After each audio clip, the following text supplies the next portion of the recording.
Entonces actualmente aquí tengo mi tablero. Mi tablero es una tablet que tengo aquí al ladito. Está conectada. Entonces, lo que hablábamos la vez pasada, lo último que estábamos dialogando la última vez, era acerca del filtro lineal óptimo, que es este señor de acá, esta información que aparece acá. Entonces, literalmente lo que dijimos es que íbamos a tener una señal S, que es esta de acá, esta de aquí, que iba a ser afectada por un ruido WN y que pues esos dos iban a ser nuestro XDN, que es XDN, es SN más WN. Iban a pasar por un sistema que va a ser nuestro filtro lineal óptimo y vamos a tener una salida Y. Y a ese señor lo que íbamos a hacer es hacer una resta para obtener una señal de error, que es la señal que yo deseo, esta es la señal deseada.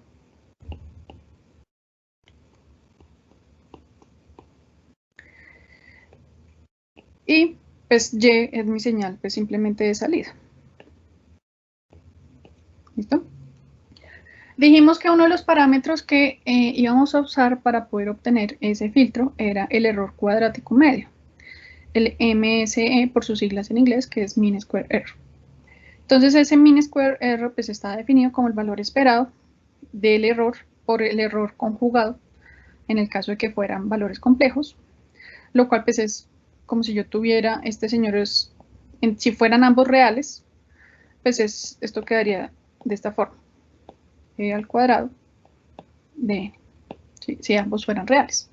Pero pues la idea es que yo puedo llegar a tener valores que no necesariamente son reales. Por eso es que se deja ahí con el conjugado, que es el asterisquito, que es la parte de arriba. Y a partir de la ecuación, dijimos que esto era lo que íbamos a minimizar, sin embargo no la usamos. Si se acuerdan, no la usamos. Lo que usamos fue que el producto entre la entrada y la salida, el valor esperado de ese producto iba a ser igual a 0. ¿Sí? El principio de ortogonalidad, eso fue lo que usamos para poder hallar el filtro de Wiener.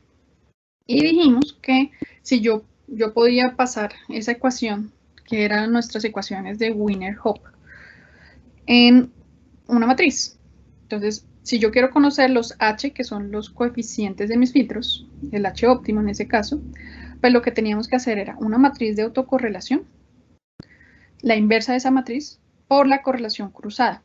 Que esto recuerden que eso es una matriz que era de tipo, ¿cómo es que se llamaba? Era una, bueno, la idea es que es una matriz que es simétrica a Toplix. Y además, si tuviéramos que esos coeficientes no necesariamente son reales, también pueden llegar a ser complejos, lo que vamos a tener es que en la parte de arriba vamos a tener las partes reales con sus acompañantes imaginarios y lo que es el conjugado de esos valores va a estar en la parte inferior de la matriz. Por eso es que se dice que esa matriz es de tipo Toplix, no simplemente simétrica. Simétrica es el valor. Recuerden que la simetría en una matriz es que los valores encima de la diagonal son iguales a los que están debajo de la diagonal, por lo que yo puedo hacer que A es igual a A traspuesta. En el caso de una matriz de tipo compleja, lo que yo tengo ahí en ese caso es que A es igual a su conjugado transpuesto. ¿Listo? Que eso se le conoce también como una matriz hermitiana, un proceso hermitiano. Listo.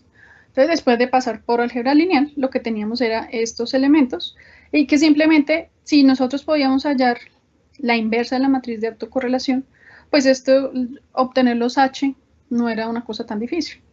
Solamente realizar la multiplicación.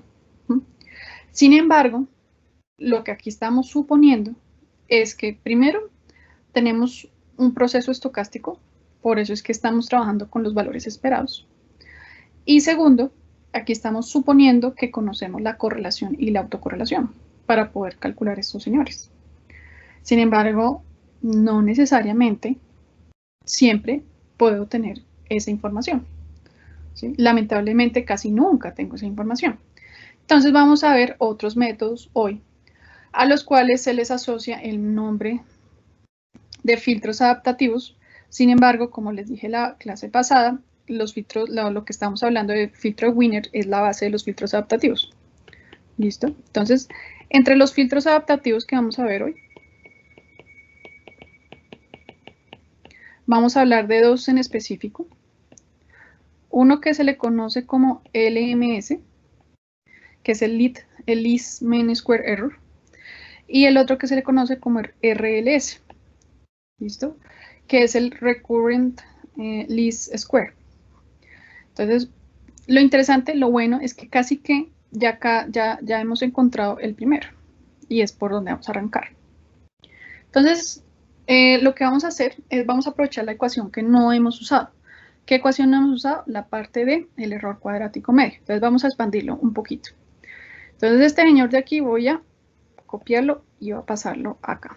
Simplemente, entonces, decimos que nuestro mean square error, pues es este señor, que es el E y E conjugado de N. Entonces, voy a aprovechar uno de los métodos que ustedes seguramente conocen, es el método del gradiente descendiente. El método del gradiente descendiente me permite pues ir acercándome al valor óptimo de forma tal que yo voy a obtener un valor. Entonces, el LMS es una forma, es aplicando ese método del gradiente descendiente. Entonces, primero que todo, lo que hablábamos anteriormente es que necesitábamos ¿qué? Hallar la derivada. Entonces, la derivada de este valor, derivada de j, e igualarla a 0. Es lo primero que dijimos que íbamos a hacer y lo cual supusimos que hacíamos. Entonces, cuando yo estoy haciendo una ecuación que se va a acercar o que estoy buscando un valor mínimo, yo puedo llegar a aplicar este gradiente y utilizar ese gradiente, ese delta de j. Entonces, ese delta j realmente es como si yo estuviera haciendo una derivada. Entonces, ese delta j va a ser igual a ¿qué? A lo mismo que si yo tuviera esto, la derivada, como es un proceso que es lineal e invariante con el tiempo, puede ingresar al valor esperado sin ningún problema. Recuerden que yo puedo intercambiar las sumatorias o los valores de las integrales, aplicar una y otra, mientras que se me asegure que es lineal. Y además, lo segundo es que debe ser acotado, o sea que el resultado de ese proceso, de esa integral, no me va a tender a infinito, sino que va a estar acotado, o sea que su energía es constante. Aquí en este caso, pues, eso aplica. O sea, nosotros aquí no tenemos nada, porque estamos hablando de valores que van a ser constantes. Estamos hablando de un sistema en un tiempo discreto y no va a salirse de esos parámetros. Además, uno de los elementos que supusimos es que ese señor podía llegar a ser estacionario en sentido estricto, WSS, si se acuerdan. Esa es una de las características que me sirve para poder invertir la información. Entonces, si yo cojo mi variable y la derivo, ¿cuál es la derivada de una variable que está elevada al cuadrado?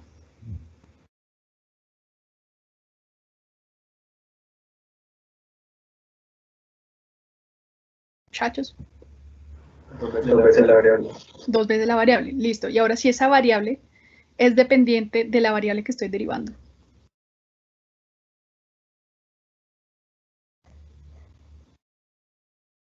¿Qué tengo que hacer?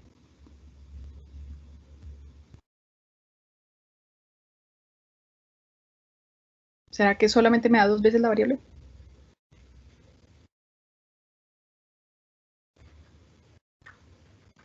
Bueno, importante. Para aquí que tengamos claro. Cuando nosotros estamos dando el gradiente, ahí lo que queremos optimizar o lo que queremos derivar o el valor que queremos encontrar, recuerden que son ¿qué? Los valores de los filtros, los h, los coeficientes. Entonces, estas derivadas, este gradiente es con respecto a h. Con eso, ahí les doy más pistas. ¿Sí? Entonces, ¿qué quiere decir? Si se dan cuenta, dijimos que E de n, aquí arribita, dependía de quién, de D menos Y. Y sabemos que Y es ¿qué?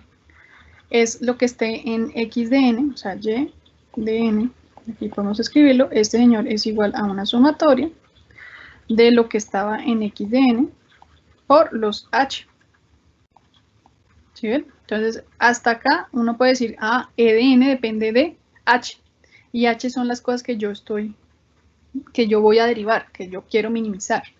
Entonces, ¿cómo quedaría mi derivada? Lo primero que nos dijeron para allá es, listo, esto es 2 veces la variable. Entonces, 2 veces la variable, esto sería, supongamos, e de n. ¿Y qué más? ¿Qué más nos hace falta? ¿Será que es solamente eso? No. ¿Qué nos hace falta?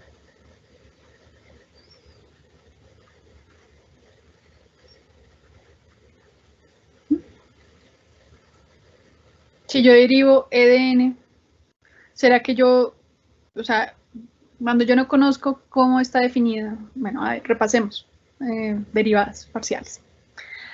Si yo les digo que yo tengo una función y de t, y yo quiero hallar la derivada de y de t con respecto al tiempo,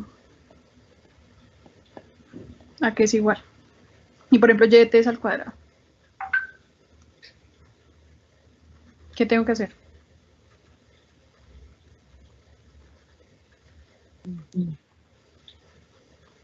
Por el momento, listo. 2 y de t, que es lo que tengo ahí. ¿Y qué me hace falta para terminar la derivada?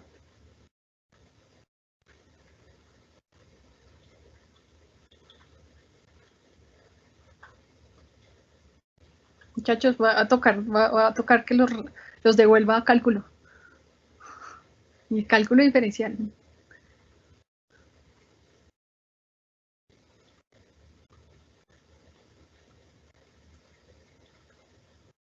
Me hace falta la derivada interna.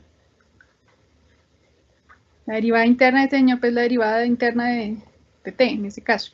Y lo mismo pasa acá. Entonces, aquí es porque me hace falta la derivada interna de h con respecto a h del error. La función de error. ¿Sí ven? ¿Sí la ven o no? Sí. Sí, me hace falta la derivada interna. Entonces, como yo ya sé cómo se define, que es lo que escribí aquí arribita, entonces lo que voy a hacer es acá, voy a escribir, entonces mi gradiente de h de j va a ser igual a ¿qué?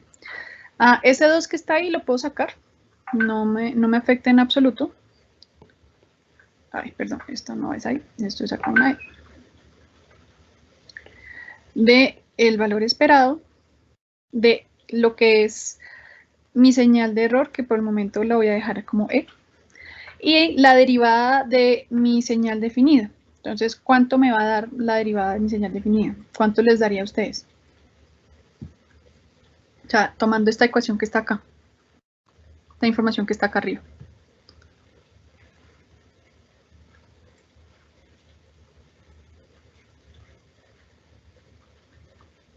Ahí está. Primero hagamos esa derivada para que nos quede completa la cosa.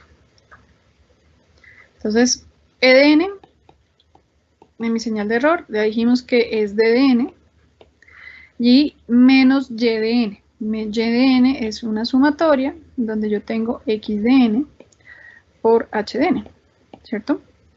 Entonces, si yo quiero, pues puede quedar así. ¿Y como, qué índice les ponemos? A ver, por aquí lo tengo. No, no lo tengo. No lo tengo. Bueno, en fin, aquí yo simplemente yo sé que, bueno, usualmente, esto aquí le hace falta un índice que me estoy robando. Esto es como menos i por h menos de n menos i. Y este señor va desde i igual a 0 hasta seguramente un tamaño, que es el tamaño del filtro. ¿Sí? ¿Ustedes se acuerdan de eso? Normal. Hasta ahí, normal. Ahora, si yo derivo este señor, la derivada de e de n con respecto a h de n, ¿cuánto me da?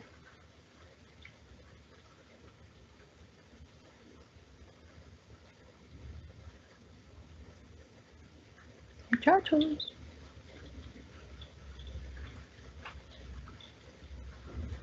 Pregunta, ¿d de n depende de h de n? No. No, listo. Entonces esa derivada me da 0. menos.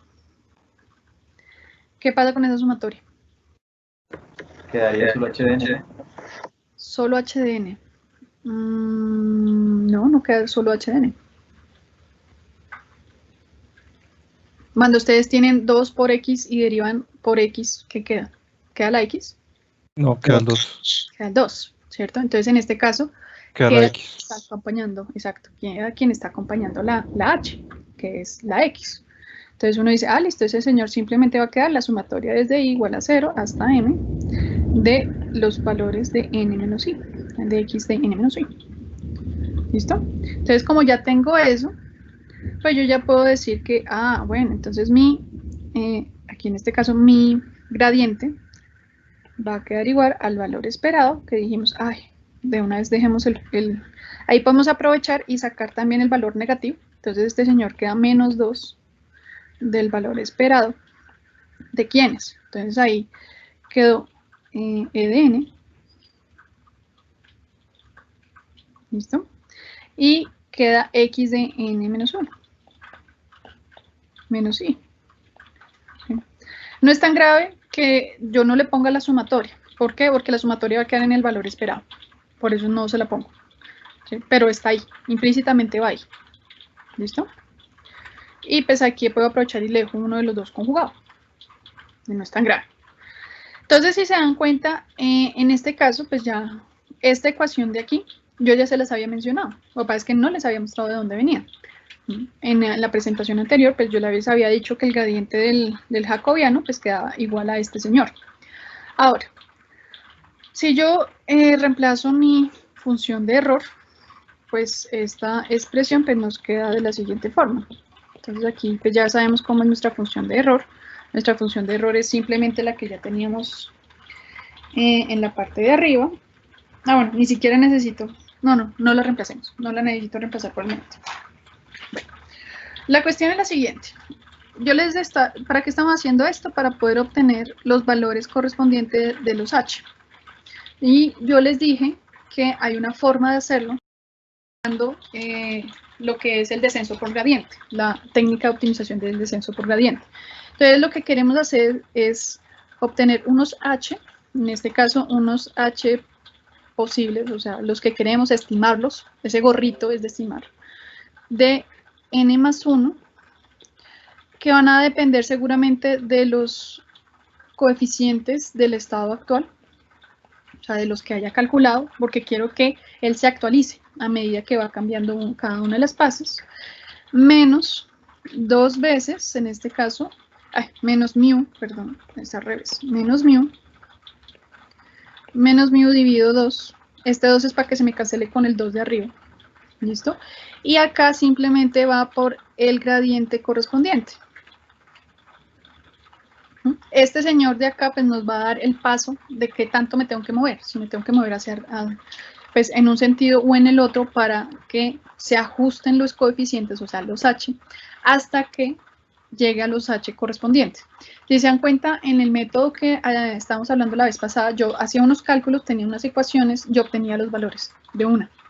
Aquí la idea es, como yo no tengo toda la información, vamos a hacer que ese señor se acerque a los valores solito. Y para hacer eso solito, pues él necesita el gradiente. Eso es lo que estamos buscando. Entonces aquí si reemplazamos, pues por el valor que ya teníamos arriba, este señor pues es simplemente el H de N más el mu, y el 2 se me cancela, y el menos se me cancela con el de arriba. Entonces esos valores es para que se me cancelen. Así de simple, es solamente magia, truco matemático. De X de N menos I. Aquí no importa que los invierta, recuerden que nuestra operación de correlación, autocorrelación, son totalmente invertibles, da lo mismo, son simétricas, entonces por eso lo puedo hacer. Entonces ya podría decir yo que solamente necesito hacer esto. Si se dan cuenta, ¿yo qué tengo? Tengo que los coeficientes de mi filtro actual, N más 1, o sea, los siguientes, si lo queremos ver desde el futuro, van a depender de quiénes, de los actuales, más un factor, este mu es un factor que es una tasa de adaptación, que nosotros podemos fijar, que nosotros podemos poner Ya más adelante les voy a mostrar un ejemplo en MATLAB, en donde literalmente uno puede poner ahí un valor.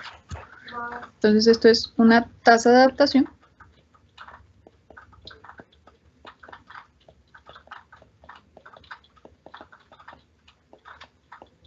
¿Listo? Y lo único que nos haría falta es ese valor esperado.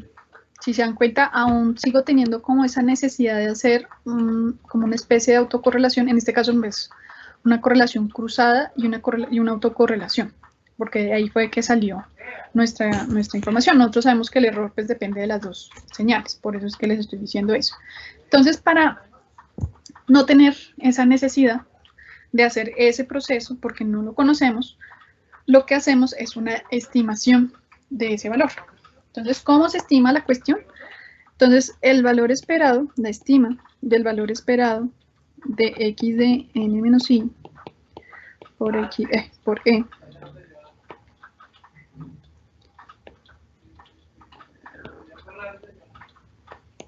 de n, ¿listo? Entonces, ¿esta estima cómo se hace? Pues nosotros la hemos hecho. Y es un proceso muy natural.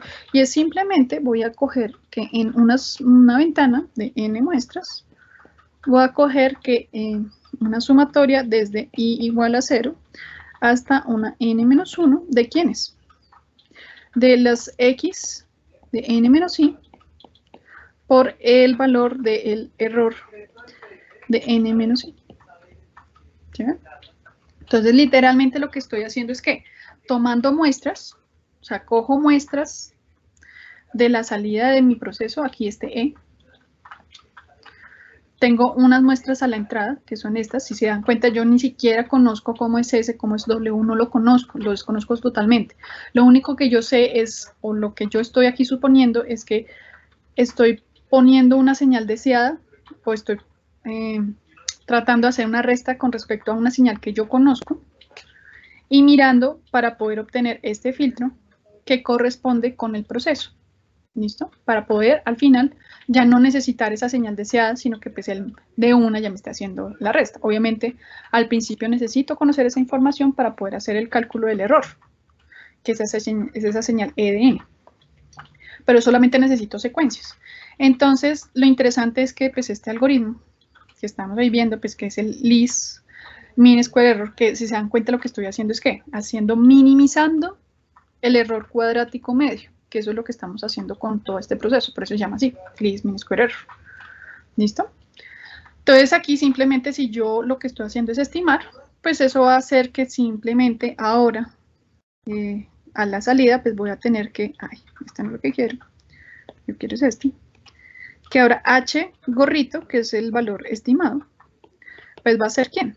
Va a ser el valor que tengo actualmente, más un factor, una tasa de adaptación que nosotros podemos probar, elegir y verificar que sí efectivamente funciona.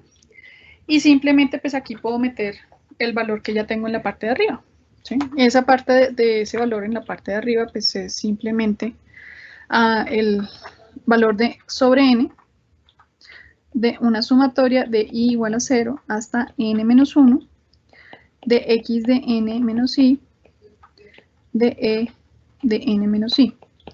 Claro, eso sí yo lo quiero hacer sobre una ventana. ¿Sí? Sin embargo, pues un caso ejemplo es, por ejemplo, tomar que la ventana, el n, sea, por ejemplo, un 1. ¿Sí? Que sea solamente la muestra anterior. Obviamente, entre más datos yo tenga, pues voy a tratar de converger mucho más rápido. Sin embargo, casi siempre este algoritmo solamente toma en este caso, una sola muestra anterior, lo cual hace que este sistema pues, sea mucho más sencillo, que es mucho más simple, que va a ser h de n, que es el valor de la muestra anterior. Esto simplemente va a quedar ¿en qué? En la multiplicación de las muestras actuales. Entonces esto lo que va a pasar es que va a quedar más mu de x de n por e conjugado de n. Y ya. Y este es el caso en el que yo tengo que el n es igual a 1. Bueno, sí. Esto es un orden 0. Un orden 0. ¿Listo? Eso es todo. Eso es todo el algoritmo del least mean square error. Si se dan cuenta, súper sencillo. Él toma la información de las secuencias y va ajustando los valores de los coeficientes actuales.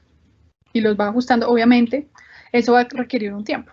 Entre más difícil sea la cosa, pues él va a requerir más tiempo. Y si la tasa de adaptación, o sea, lo que estamos hablando de mu, es un valor muy grande, por ejemplo, puede ser que yo nunca llegue al valor óptimo, o sea, que nunca llegue a los valores h de n. ¿Por qué? Porque pues, aunque yo le estoy diciendo que decaiga, puede ser que pase derecho. Y entonces vuelve y retorna y pasa de nuevo derecho. Y vuelve y retorna y pasa de nuevo derecho.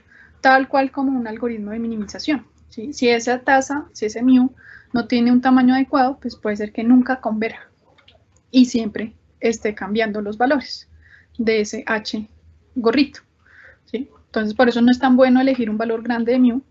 Sin embargo, un valor pequeño de mu también me puede hacer que al final la cosa pues sea eterna. O sea, que se demore y se demore y se demore.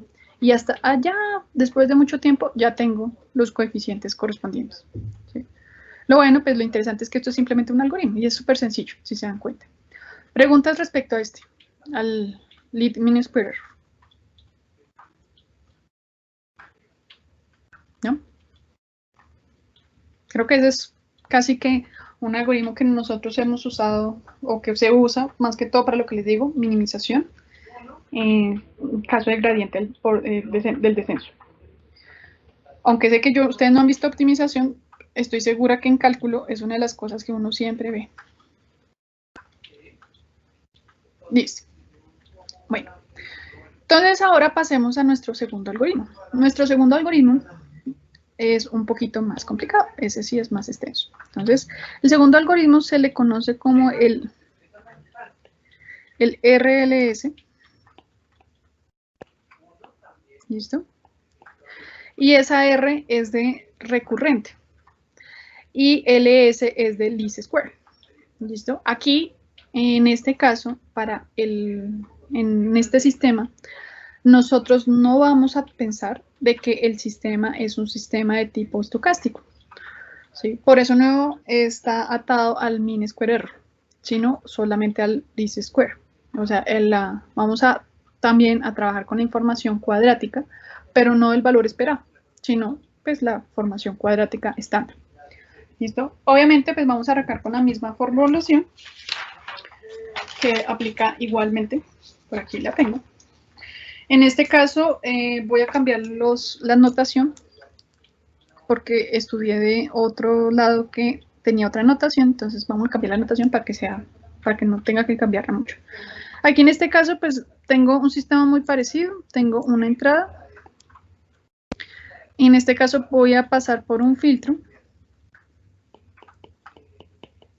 que es un filtro adaptativo. ¿Listo?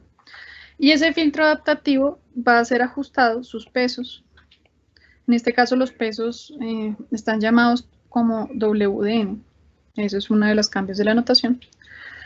Y esos pesos pues están ajustados por el algoritmo que vamos a hablar. Ese algoritmo a la entrada necesita la información también de X. Y pues sus salidas son los pesos y además le entra pues la misma información de error que ya habíamos hablado, que es esta de acá. ¿Listo? Entonces aquí simplemente es esta de acá, que es nuestra señal de error. Esta de aquí es DDN estimada, o sea que es lo que yo quiero más o menos estimar.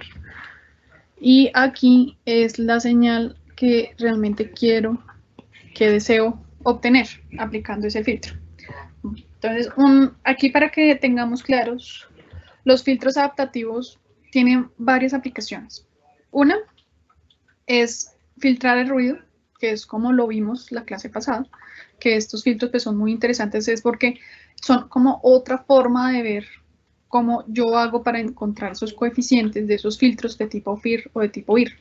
Para los filtros Wiener también hay un proceso para hallar los filtros de tipo IR, como les mencioné. Pues es parecido, pero la diferencia es que tiene un pequeño cambio al final, que si querían podían explorarlo de pronto en el ProAxis, en donde está el desarrollo. Y lo interesante es que casi todos pues, son filtros de tipo FIR, ¿sí? La mayoría. Estos, por ejemplo, el RLS y el LMS, ambos están pensados para filtros de tipo FIR. No emplean filtros IR. ¿Por qué? Porque es más sencillo, porque simplemente siempre estoy pensando en coeficientes hacia adelante y no respectivamente a la entrada.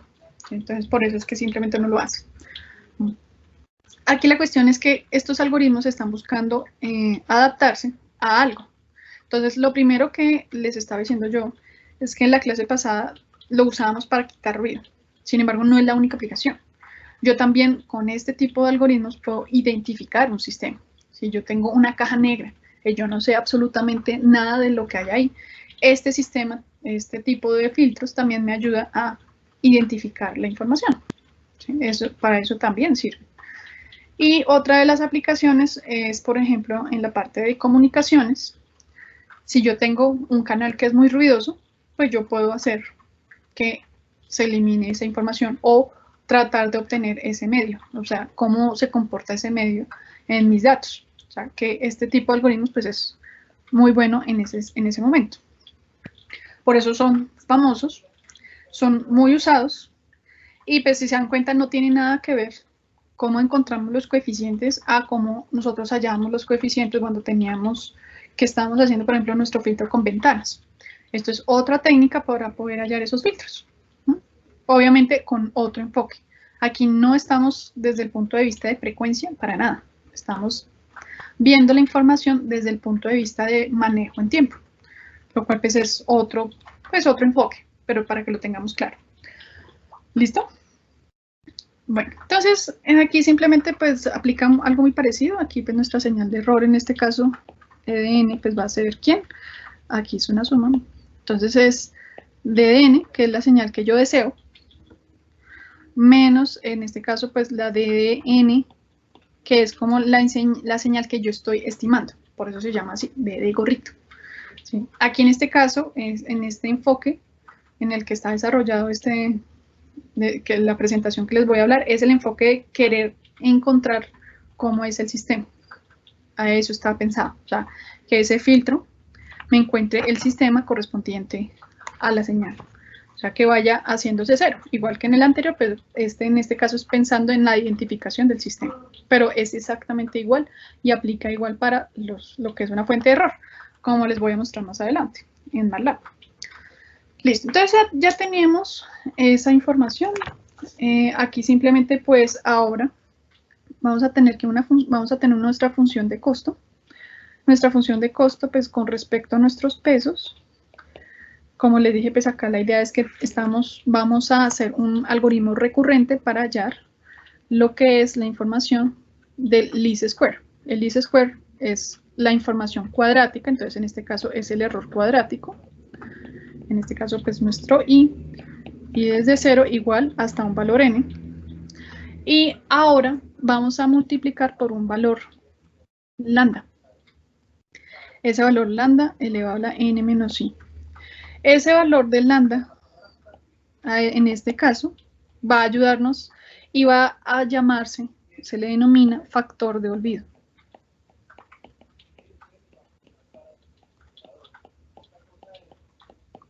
¿Para qué me sirve eso? Para que yo no necesariamente esté tomando toda la información en el momento, o sea que para mí no es toda la información, sino que voy a ir olvidando poco a poco qué es lo que ha pasado. ¿Sí? Para eso es que estoy haciendo ese lambda elevado a un valor. ¿Sí? A medida que se van alejando las muestras en el tiempo, o sea que las tomé hace mucho tiempo, ese señor pues va a ir olvidándolo. ¿Para qué es esto? Para que los valores, nuestros pesos, nuestros WN, que va a entregar nuestro filtro adaptativo, la idea es que esto esté enfocado de tal forma de que esos pesos sean correspondientes a los valores de H presentes, o sea, los valores de entrada presentes, de X, los más recientes. Entonces, a él le importa más los nuevecitos y a medida que se van alejando, pues va decayendo la importancia de esa información y pues lo que vamos a hacer es eso, un decaimiento de forma exponencial. ¿Listo? Por eso es que existe ese valor y se le conoce como factor de olvido por lo que les estoy diciendo, que simplemente a medida que me voy alejando, pues esas muestras pasadas ya, chaolín, o sea, ya no me están afectando nada, ya no me están aportando mucho en esos valores, en esos pesos W sub N. Y lo interesante aquí es que ese factor para que no se nos vaya a ir para ningún lado, pues es un factor que va a estar entre 0 y 1. Aquí yo lo estoy limitando. No es el mismo factor que vimos ahorita. Si se dan cuenta, esto es totalmente diferente. Aquí es como si yo hubiera multiplicado el mean square error y lo hubiera multiplicado por un valor de frente. Aquí, pues en este caso no lo quiero hacer. Aquí literalmente, si se dan cuenta, primero el error, no estoy dando el valor esperado del error, sino estoy hablando de una vez del error. Una de las suposiciones que hace RLS es que no está pasando por un sistema de tipo estocástico, ¿sí? Es decir, que no hay una varianza, que es más constante. Por eso yo no hallo el valor no necesito el valor esperado. Ese es otro de los elementos que aquí le retiran. Por eso es que no tengo el valor esperado, para que lo tengamos claro. Listo. Entonces, cuando ya tengo eso, pues ¿qué hago? Hago lo mismo, algo muy parecido a lo que hicimos arriba, a lo que hicimos la clase anterior, y es vamos a hallar la derivada. ¿Sí? Entonces, simplemente yo sé que este señor... entonces, la derivada de este señor, si yo quiero hallar el máximo, esto es con respecto a los W de n de K. Este señor pues debe ser igual a 0, ahora sí. Sí, nos vamos a ir por esa, que fue lo primero que hicimos en el filtro de Wiener, de alguna forma. Entonces aquí simplemente lo que vamos a hacer es averiguar de que ese valor cuánto es. Como lo hicimos en la parte de arriba, va a quedarnos algo muy parecido. Simplemente si yo voy y miro la derivada de C de W de n con respecto a W de n de K, pues esto es ¿qué? A ver, ¿cuánto nos da? ¿Cuánto me dicen que debe dar? Según lo que ya vimos arriba.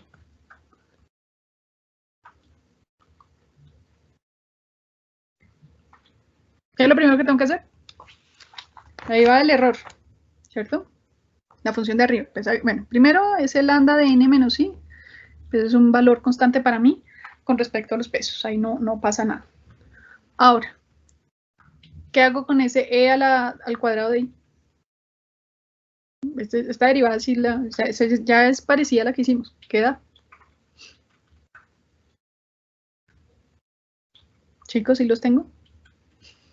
¿No los he perdido? Aquí estamos. Ah, bueno. Y me preocupa que no me digan nada.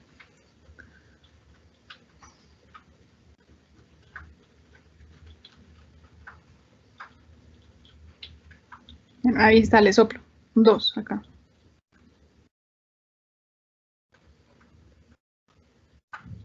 Que tiene que ir ahí al lado. El resto queda igual, ¿no? ¿Será? O sea, que tú dices que queda aquí una e al cuadrado de i. ¿Será? No, sin el cuadrado, solo la e.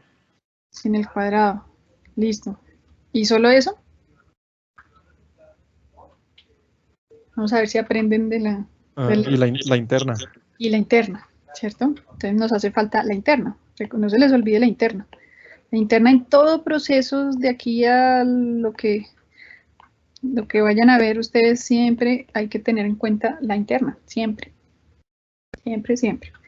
Listo. Y la interna aquí pues es muy parecida a la que ya... Es muy, muy parecida a la que teníamos antes. Entonces, si nos ponemos a ver el valor del error, aquí nuestra función de e de i de t, de i de g de i, ¿es quién? Es simplemente n de dn, que dn es solo dn, perdón, de dn, menos de dn gorrito. ¿Quién es de dn gorrito?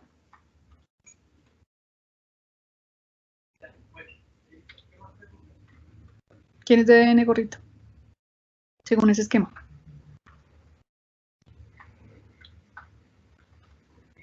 XDN por el filtro adaptativo. Exacto, XDN por el filtro adaptativo. Entonces aquí simplemente es lo mismo que ya habíamos visto antes. O sea, eso, si se dan cuenta, queda igualita. En ese pedazo no ha cambiado absolutamente nada. Entonces aquí simplemente, pues si yo digo que mi filtro es de n posiciones, entonces aquí lo que vamos a tener es ¿quién? Es XDN. Bueno, XDN menos i por los W de n, que aquí se llaman W. Recuerden que en anterior le llamamos H, pero pues siguen siendo los mismos. Es que aquí tienen otra notación. Listo, y ya. ¿Y la derivada de este señor? ¿Qué dijimos que nos quedaba?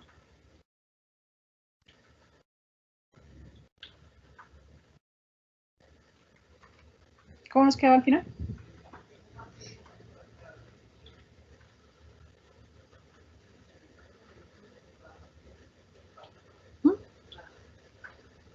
Sin el omega, ¿no? Sin el omega, ¿cierto? Y dijimos que este señor, pues, si yo miro la derivada, este señor no depende de W, no. Y el único que depende de W es este, y pues ahí queda X. Entonces esto va a quedar X de n menos i. Entonces, simplemente nuestra derivada de arriba, nuestra derivada acá, c de omega de n, de respecto a omega de acá, va a ser igual a ¿quién? A este menos que estaba allá afuera, menos 2, por, bueno, y esto queda en una sumatoria desde i igual a 0 hasta n de los lambda de n menos i, que eso no ha cambiado, por el valor del error, aquí e de i, por los x de i menos, porque aquí están los k, no, eso no tiene sentido, bueno, menos n, realmente es n menos i, perdón. ¿Sí? Eso, ahí ya tenemos nuestros. Y este señor dijimos que estábamos buscando que fuera igual a 0. Eso fue lo que dijimos. ¿Listo? ¿Listo? ¿O no? Tengo un dolor de brazo. Listo.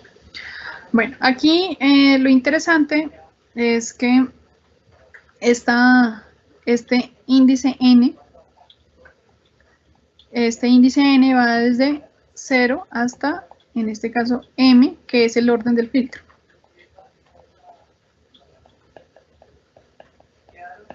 Bueno, ahí para que lo tengan en cuenta. Bueno, ahora reemplacemos entonces qué es SE de I. Entonces SE de I, pues ese señor, pues si esto es igual a 0, pues este valor, por ejemplo, este menos 2, me puedo deshacer de él y no hay ningún problema, ¿cierto? Eso es lo mismo que si yo tuviera aquí la sumatoria desde i igual a 0 hasta n. El error pues es lo que escribimos arriba, que simplemente es d de n menos la sumatoria de i igual a 0, aquí en este caso pues dijimos que iba hasta m, de x de n menos i, de w de n menos i, por el valor que tenemos ahí, que aquí nos hace falta el lambda menos n menos i, y nos hace falta el x de n menos i. ¿Sí? Y esto es igual a 0. Hasta ahí vamos, ¿cierto?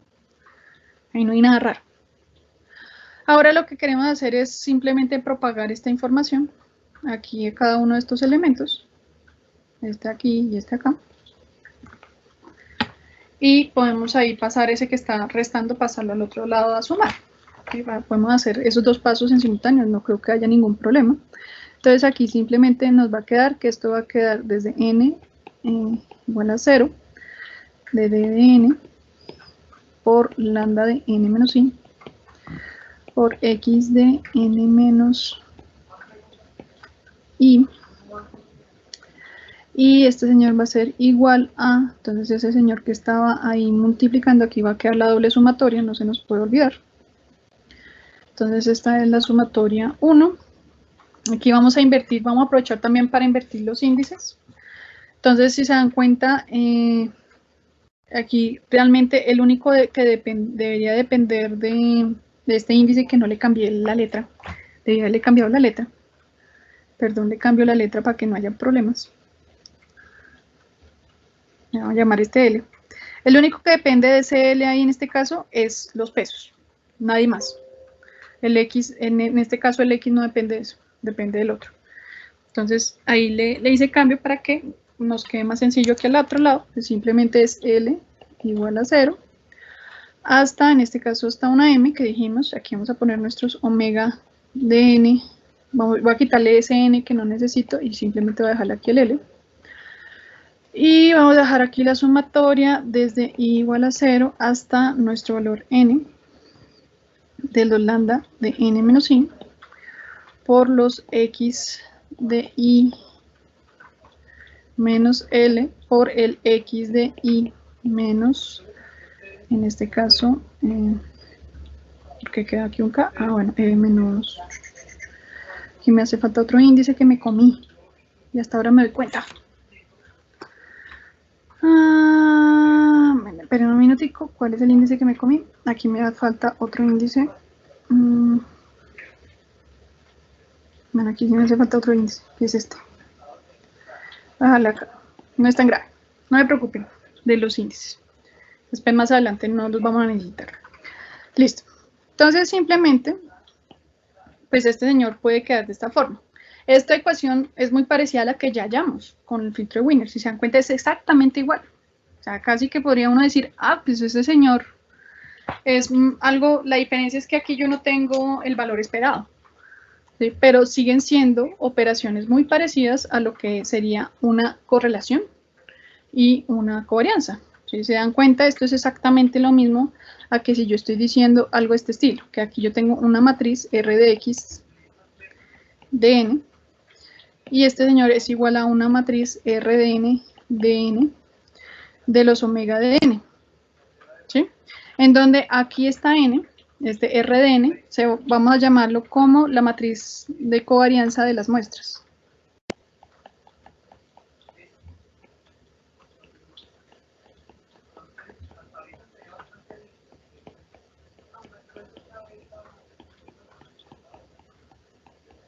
¿Sí?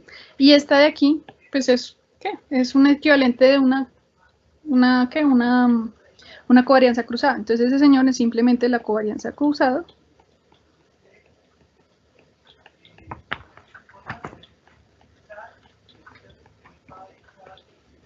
de las muestras.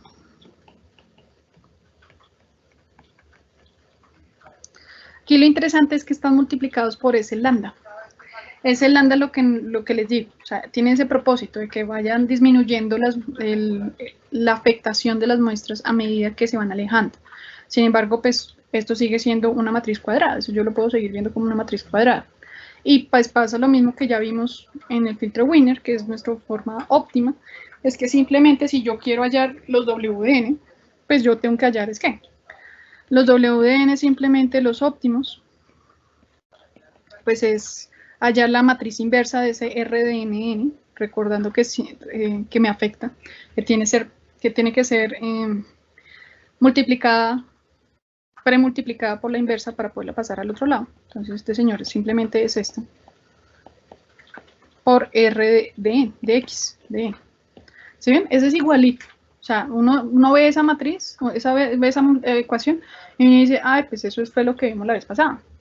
Sí, esa es la misma ecuación de nuestros filtros de Wiener. Y esas son las ecuaciones que me llevan a los W óptimos. Es igualita, no ha cambiado nada. La diferencia es que acá pues ya no estamos pensando en el valor esperado, sino simplemente en el cálculo de los valores cruzados. Y listo. Entonces uno dice, listo. Hasta ahí, normal.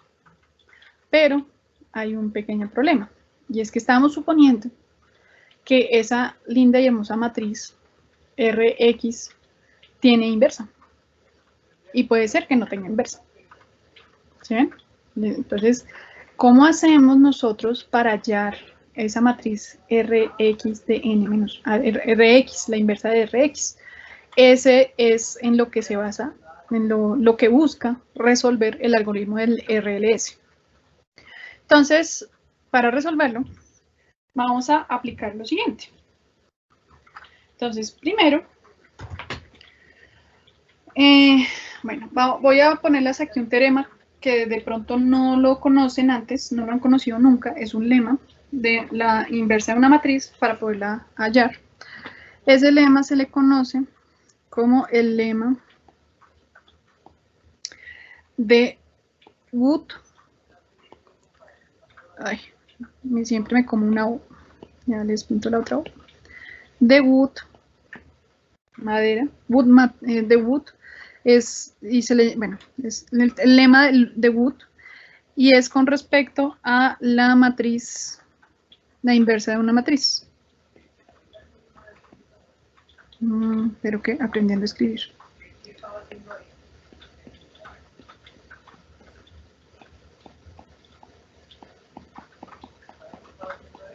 ¿Listo? Ese es el lema de Wood. Ese señor es, pues, realmente el lema tiene ese nombre, pero no es porque sea Wood, o sea, no es que el señor Wood encontró la solución, no. Es porque una gente en la Universidad de Wood, que tiene otros apellidos, hizo el desarrollo de este lema, ¿sí? El desarrollo de este lema nos ayuda para poder ver cómo podremos expandir esa inversa o cómo podemos hallar esa inversa de forma recurrente, que es lo que busca el algoritmo del RLS, que tenga una solución de forma recurrente. Entonces, dice lo siguiente. Aquí voy a dejarlo en verde. Este simplemente es si yo tengo una expresión de este estilo. A más U, C, V, y yo quiero hallar la inversa. Ese señor es igual a la inversa de A menos la inversa de A por una matriz U por, en este caso, C, su inversa, más B por A menos 1, su inversa, aquí eso es un más, que no se me olvide más, por U, esto la inversa, por B por A la menos 1, ¿sí? Entonces esto es, simplemente es una forma de reescribir la inversa. Si se dan cuenta, pues es como otro conjunto de inversas para poder obtener la inversa. ¿Listo? Porque pues si se dan cuenta, cuando yo tengo una sumatoria y quiero hallar un valor correspondiente, pues no tengo cómo. O sea, ¿ahí qué hago? No, nada. ¿Sí? Difícilmente puedo hallar el valor. Entonces, por eso es que existe este lema. Bueno, entonces, pero ustedes me dirán, pero profe, nosotros no tenemos ninguna expresión que tenga una sumatoria. O sea, que tenga como un A más algo, ¿cierto? Si ustedes se dan cuenta, hasta ahorita no tengo ninguna. ¿O sí? ¿Ustedes qué me dicen? ¿Será que tengo alguna? Por el momento. ¿Algo que les suene que podamos aplicarlo? No, ¿cierto? Entonces, lo siguiente. Como queremos hallar o estamos pensando en proponer un algoritmo que sea recurrente, entonces lo que vamos a hacer es expandir. Y vamos a expandir la matriz R de X a la menos 1. Vamos a expandir esa expresión. Nosotros sabemos que ya, como ya vimos, esa expresión viene de ¿qué? De una sumatoria. O sea, yo puedo poder dividirla en dos partes y sin ningún problema. No tiene por qué pasar algo. Entonces, si yo lo expando, pero primero expandamos sin la inversa, para que quede más sencillo. Y después vemos cómo queda. Entonces, sin la inversa, pues este señor, realmente, si vamos y revisamos, pues esto era una sumatoria desde igual a 0 hasta n, de un lambda de n menos i, por una x de i, en términos generales, por otra x transpuesta de i. ¿Sí? Ahí simplemente yo lo que hice fue organizarlo y tengo como dos vectores que es uno transpuesto al otro. Eso es todo lo que estoy haciendo. Ahora, este señor, pues yo lo puedo ver de la siguiente forma. Puedo tener una sumatoria desde... bueno, aquí ya la tengo, ya no ni siquiera como una sumatoria. Puedo sacar el valor 0, o sea, ese valor 0 y de 0. Eso es simplemente cuando el lambda, esto queda lambda a la n. Entonces aquí lo que va a pasar es que va a quedar un x de n por un x de t a la i. Cuando yo tengo que lambda de n menos i, pues es lambda a la 0. ¿Sí? Esto es por lambda a la 0. Sabemos que lambda a la 0 pues es un 1. Y a eso pues le sumamos lo que queda. Lo que queda pues es otra matriz, que lo interesante de esa matriz es que es multiplicada también por un valor lambda. Y va a quedar una matriz Rx que va a depender ya no de los valores hasta n, porque le estoy quitando una muestra. Ahí la propaganda de Pokémon, perdón. O sea, ya no voy desde 0 hasta n, sino que le quité una muestra. Entonces, ya que digo que mi matriz ya no va hasta n, sino va hasta n menos 1, porque le quité una. ¿Sí ven? Entonces, ahí yo ya tengo, bueno, ahí ya como que lo expandí, lo dividí un poquito y tiene como más la forma de lo que queremos aplicar. Entonces, simplemente ahora vamos a intentar aplicar. Entonces, en este caso, identifiquemos primero las matrices para que nos quede claro pues, qué es cada cosa. Entonces, vamos a proponer, por de acá, lambda Rx va a ser igual a 1. Bueno, tenemos U, C y V. Entonces, en este caso, vamos a poner que U va a ser este valor de acá. Aquí voy a poner que este señor va a ser U. Este señor de aquí va a ser un valor V. Y pues, para que no afectemos nada de la expresión, pues necesitamos C. Y para no afectarla, pues C debe ser ¿qué? Una matriz de tipo identidad. ¿Sí? Ahí en la mitad que hay una identidad no pasa nada. ¿Por qué? Porque la identidad no me modifica nada y al multiplicarla o postmultiplicarla sigue teniendo el mismo valor. Por lo tanto, pues yo puedo poner que ahí simplemente es una matriz de identidad en la mitad. Bueno, entonces ahí ya definimos cuáles son esos valores. Y vamos a expandirlo. Entonces, expandámoslo. Entonces, esperemos que nos quepa.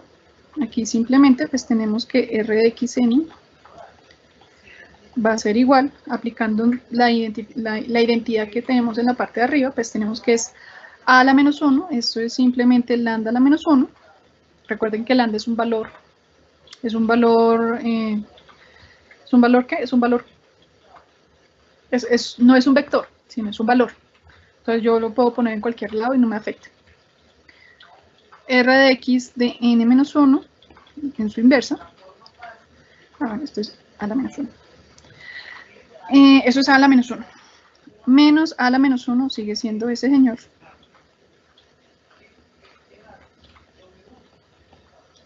Por u, ya vimos que u es x de n. Factor. Aquí voy a hacer, voy a mover un momentico esto, con eso nos cae y todo. Este señor es igual a una identidad. Listo. Entonces, por c a la menos 1. C a la menos 1 es ¿qué? ¿Qué es C a la menos 1? Ella misma, ¿no? La identidad, ¿cierto? La inversa de una identidad pues es ella misma. No tiene ninguna modificación. ¿Listo? Más V. En este caso, V es este señor traspuesto.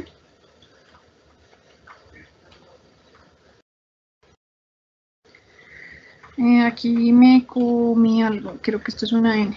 Ay, yo y mis índices. Perdonarán ahí el manejo de los índices. Aquí N. Listo. Entonces, X traspuesto por A. Inversa de A, pues ya tenemos que este señor es lambda, la menos 1, de R de X de a la menos 1, de N menos 1. Por U. U en este caso, pues X de N. Todo esto a la menos 1. Por B, que es X de T. Uy, no nos va a caber. Y a la menos 1. Aquí podemos ponerlo aquí abajito. Entonces, lambda a la menos 1 por R de X de N menos 1. ¿Listo? Ahí ya apliqué la ecuación que estaba arriba. La expandí totalmente. Tenemos una linda y hermosa expresión. Entonces, vamos a, para simplificar un poquito, como que no aparezca tanto ese menos 1, vamos a suponer que voy a tener un P de n. Ese P de n va a ser la matriz inversa. ¿Listo? De n. Eso es todo. Yo solamente estoy diciendo que la matriz inversa va a ser P. Ya. Entonces, esto, señor de aquí, pues esto va a ser igual a ¿quién? A ver, aquí respecto a la que veníamos. Ay, eso no es lo que quiero. Es esto lo que quiero. Entonces, aquí lo corro para que me quepa todo. Entonces, si ya tenemos ese P, pues es mucho más fácil de escribirlo, ¿cierto? Porque aquí simplemente queda este L-1, esto queda de P de N-1. Ahora menos, voy a simplificar aún más. Voy a decir que voy a tener aquí una G, una función G de N, por un XT de N, por un lambda a la menos 1, por un P de N menos 1. Si se dan cuenta, lo que hice fue coger casi que lo que no tengo, lo restante. Aquí que dejé el X de T, bueno, ya les voy a explicar qué cogí ahí, pero simplemente ahí traté de agrupar los términos. ¿Y eso para qué? Para poder trabajar con el señor G de N. Ese señor G de N tiene un nombre. Ese señor G de N es un vector de ganancia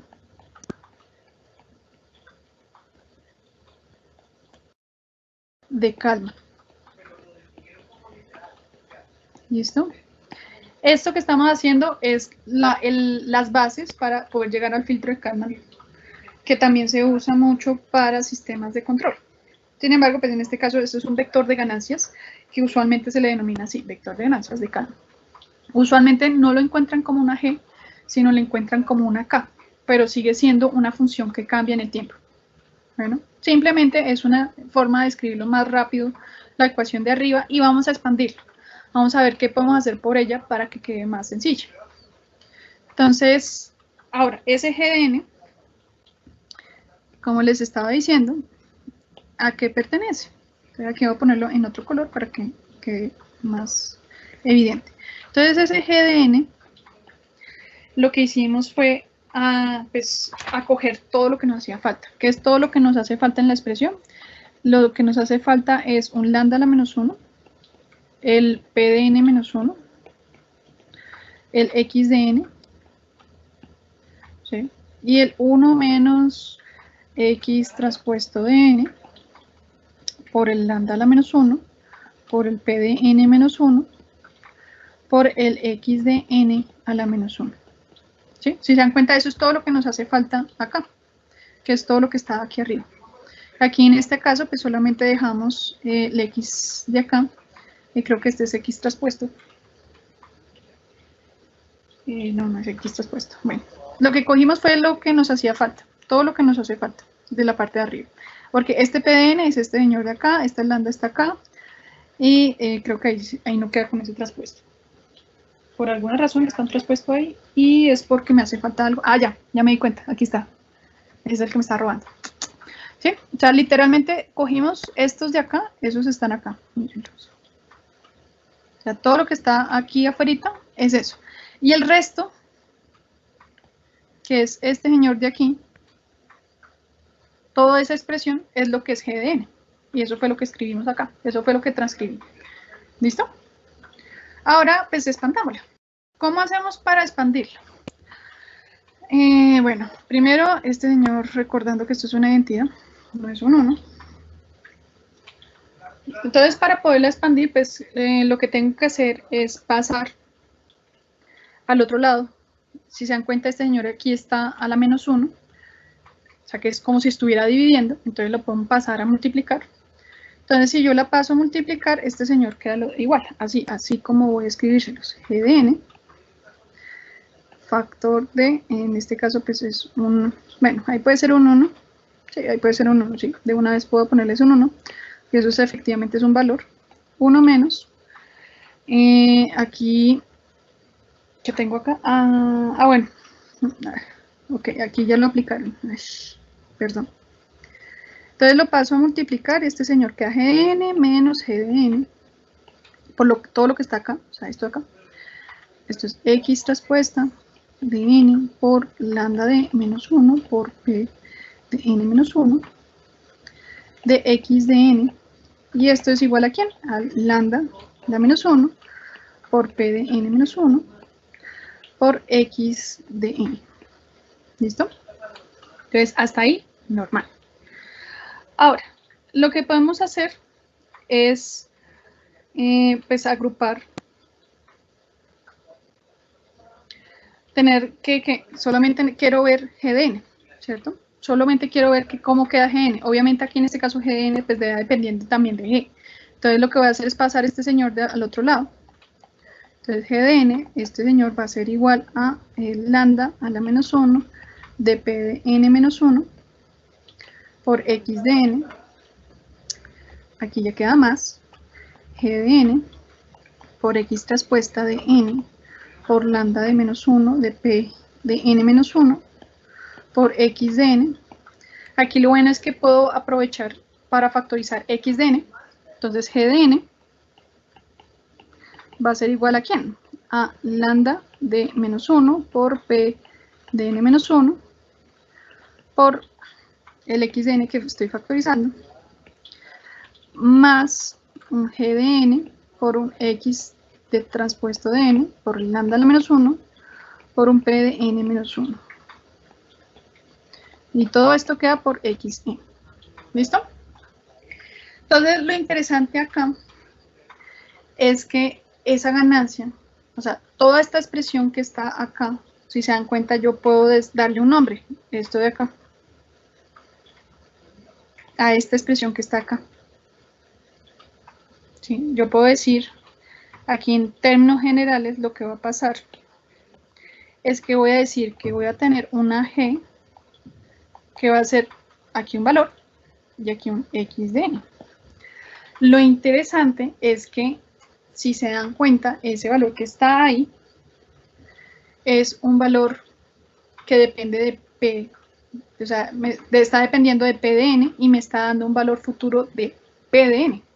O sea, depende de P de N menos 1 y me está dando un valor de P de N futuro. Es decir, que aquí, literalmente, lo que va a pasar es que G de N es P de N por X de N. ¿Listo? O sea, esta expresión de aquí nos está dando una expresión para poder calcular P de N. ¿Sí? Eso tiene que quedar claro. Obviamente llegamos ahí por esa forma, pero yo podría haber arrancado por acá, arrancado de aquí esta parte, de esta expresión que se encuentra acá, y hallar G, y se hubieran dado cuenta que sí efectivamente da lo mismo. O sea, aquí yo puedo reemplazar y me voy a dar cuenta que ese R en la menos 1, pues es una expresión muy parecida a la que encontramos arriba. Por eso este señor, pues es simplemente P de N de X de N. ¿Sí? O sea, esa ganancia depende de P por X, presentes. Listo. Bueno. Pero retornemos a nuestro problema.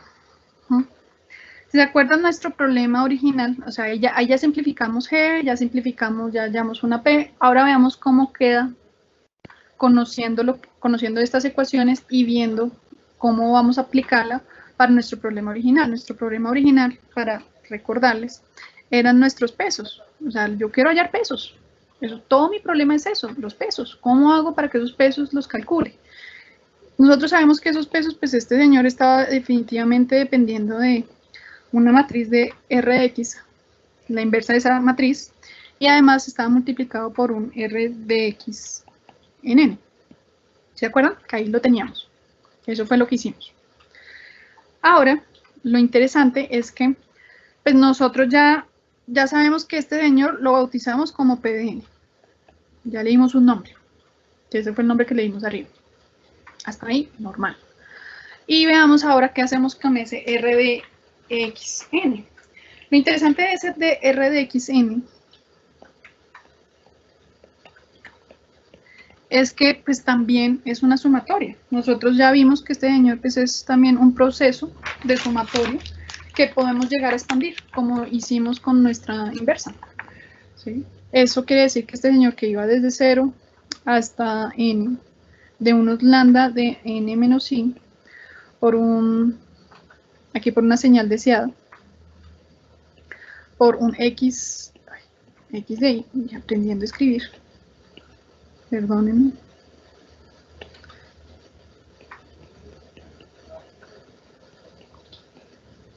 Sí, este señor, pues puedo hacer lo mismo, puedo hallar el componente en 0, sin ningún problema.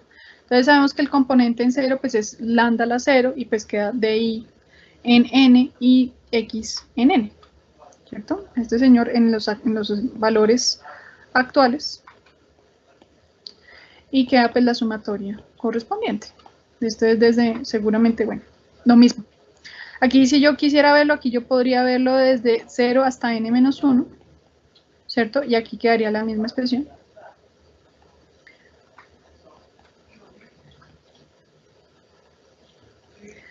Sin embargo, pues esta expresión es una matriz. O sea, este señor pues queda simplemente como si yo tuviera que un valor de lambda por una r de x, y ahora en n-1. ¿Sí? Ya exactamente el mismo proceso que estábamos aplicando en la parte de arriba, que nos sirvió para poder aplicar.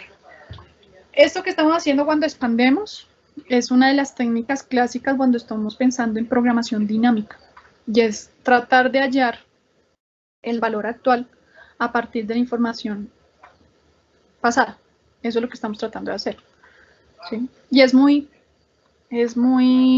o sea, siempre que ustedes vayan a ver algún proceso con programación dinámica, va a pasar eso, que siempre van a tratar de solucionar el problema tratando de dividir con respecto a la información que se conoce del pasado para poder conocer la información del futuro. No, esta técnica no solo se usa para este tipo de filtros, sino, por ejemplo, quien esté interesado en la rama de controles, una de las técnicas que se usa para hacer un control de tipo robusto es emplear este tipo de técnicas para hallar cómo debería llegar a ser o cómo se debería ajustar la entrada de control a partir de la información del estado anterior, del estado pasado, instantáneo. ¿Listo? Eso es como propaganda de otras. ¿Para qué más se usa este tipo de metodología? Bueno, entonces volviendo a nuestro problema, pues ya sabemos que nuestros pesos, W de n, pues van a ser nuestros P de n, ¿cierto? Y pues yo ya tengo cómo definir a este señor, que eso fue lo que hicimos. Entonces ya como ya lo definí, pues yo ya lo puedo poner ahí y lo puedo poner pues chévere, ¿cierto? Ahí simplemente pues me va a quedar como, me va a quedar factor de quién, de ese lambda de r de x en n-1 más una señal deseada por un x de n. Entonces aquí pues puedo empezar a repartir la cosa. Aquí simplemente pues me va a quedar lambda por p de n por r de x de n-1 más, aquí queda pues d de n por p de x, de p de n, perdón, por x de n. ¿Listo? Entonces hay un detalle muy interesante aquí, y es que si se dan cuenta, miren que aquí yo definí que g de n, en la parte de arriba, era ¿quién? P de n por x de n. Es decir que esto de aquí es g de n. ¿Listo? Eso es g de n. O sea, ahí ya está mi ganancia. Ahí ya estoy usando mi ganancia. Ahora, expandamos un poquito más cómo nos queda la cuestión. Entonces, ¿quién es P de n? Pues es esa ecuación grandota que nos dio en la parte de arriba. Es esta ecuación de acá. Esta de aquí. P de n es todo este señor. Esta ecuación de acá. ¿Listo? Entonces, aplicando esa ecuación que ya habíamos hallado, vamos a ver cómo nos queda. Entonces, aquí voy a cambiar de color para que quede ya el siguiente proceso. Entonces, W de n va a ser igual a un lambda factor de P de n, pues vimos que P de n era simplemente un P de n menos 1 por un R de x minuto. Me estoy adelantando, me estoy saltando un paso, lo siento, perdónenme. Estoy saltando un paso. Esto aquí me hace falta el lambda a la menos 1. Se me estoy comiendo. Ahora sí, P de n menos 1 menos el g, que era la ganancia que estamos hablando, por el x transpuesta de n, por el lambda a la menos 1, aquí hay un lambda, por un p de n menos 1, y pues a esto le acompaña pues la expresión siguiente, que en este caso es más un D de N por un G de N. ¿Listo? ¿Hasta ahí? Espero que vayan conmigo. Listo. Ahora, lo interesante aquí pues es que nuestro gamma, nuestro lambda, aquí pues se va a cancelar. Si se dan cuenta, este señor multiplica con este e igualmente multiplica acá. Así que, chaolín. Y eso nos dice que W de N, pues este señor va a ser igual a un P de N menos 1. Creo que me comí algo. Sí, me comí algo, efectivamente. Aquí me hace falta algo muy importante y no me dijeron nada, muchachos.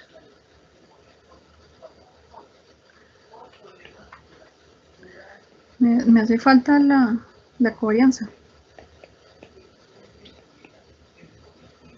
Me adelanté y se me olvidó escribir eso.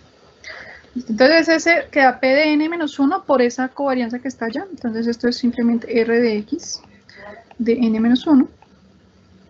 Este menos G de N por X transpuesta de N por P de N menos 1 por R de X N menos 1 más un D de N por un G de N.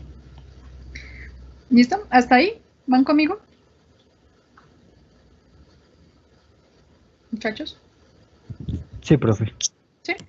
Bueno. Entonces, vamos a factorizar. Entonces, vamos a factorizar el G, que es lo que podemos hacer. Entonces, aquí vamos a factorizar el G. Esto simplemente aquí vamos a decir que es P de N menos 1 por un R de X de N menos 1. Aquí más un G de N. Factor de un dn menos este x traspuesto de n por p de n menos 1 por el r de x n menos 1. ¿Sí? Listo. Bueno. Entonces, todo esto, recuerden que toda esta metodología lo que busca es tener como calcular la muestra presente a partir de la información pasada. Entonces, literalmente lo que hemos logrado, si se dan cuenta, es que WN dependa de cosas del pasado. ¿Sí? Entonces uno dice, vamos a suponer, si se dan cuenta, esto de aquí, esta información que está acá, es que es R de X a la menos 1 de N menos 1 por el R de X de N menos 1. ¿Y eso a qué es igual? ¿A qué fue que dijimos que era igual?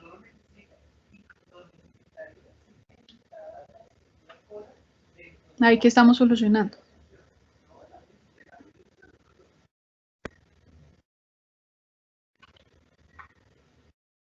Muchachos.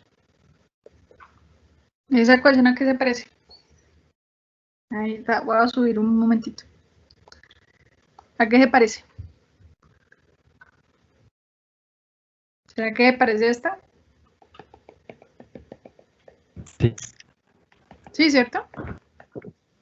Es muy parecida a esa. La cuestión es que aquí yo no tengo, pues, la diferencia entre esa y la que estamos teniendo abajo, es que no lo tengo en n, sino que lo tengo en n menos 1. O sea que esta expresión de aquí, esto va a ser igual a ¿quién? A w de n menos 1. ¿Sí ven? Y si miramos, esa misma expresión está acá, aquí al ladito. Mírenla. Que se vuelve y se repite. Entonces uno dice, eso quiere decir que este w de n va a ser igual a ¿quién? A w de n menos 1. ¿Sí ven? Más, entonces en este caso tenemos, ¿quién? Una ganancia, g de n, factor de una función que yo deseo, menos un x traspuesto de n por los omega de n menos 1. ¿Sí ven? Entonces, con esa información, yo puedo hallar los pesos actuales. ¿Cómo hallo los pesos actuales? O pues los pesos refiriéndose a los coeficientes del filtro. ¿Cómo hallo yo esos coeficientes del filtro? Conociendo los coeficientes anteriores. ¿Sí? Obviamente afectados ¿por qué? Por un factor de ganancia que es G, que es el factor de ganancia que ya sabemos, que ya les dije, que se llama vector de ganancias de calma. Si se dan cuenta, pareciera, o sea, como que tuviera un aire muy parecido al least square error, o sea, como al LMS. ¿Sí? ¿Por qué? Porque ese G pareciera ese mu, de alguna forma. Y que ese D menos dn menos X de T por W de N menos 1 pareciera nuestro gradiente. ¿Sí? ¿Por qué? Porque realmente esto de aquí, esta información que está en el paréntesis, esto de acá es el error a priori, o sea que es el que yo conozco. De pronto si han escuchado esa palabra. Y yo quiero conocer, usualmente lo que uno quiere conocer es, o reducir, es el error a posteriori, o sea, después de. ¿Listo? Entonces ese es el error a priori, que es en nuestro caso cuando estábamos pensando en el descenso del gradiente, pues era el gradiente, el valor del gradiente. Obviamente aquí lo interesante de esta es que yo dependo de un vector de ganancias. En el anterior, cuando teníamos el least mean square error, lo que ocurría es que yo solamente tenía un solo valor para todo. O sea, todo decae a la misma velocidad. Todos los coeficientes se decaen a la misma velocidad. ¿Sí? Cuando puede ser que no necesariamente todos tengan que decaer a la misma velocidad. Y lo interesante es que aquí la ganancia no es un valor constante, sino que la ganancia depende de la información pasada, del proceso, de lo que estoy viendo, de las muestras que estoy obteniendo, por lo cual es adaptativo además. O sea, esta información, esta forma de esta ecuación hace que sea adaptativa a la ganancia, lo cual me permite asegurar que seguramente yo voy a llegar mucho más rápido a donde quiero llegar. ¿Sí? Voy a reducir mi error muchísimo más rápido.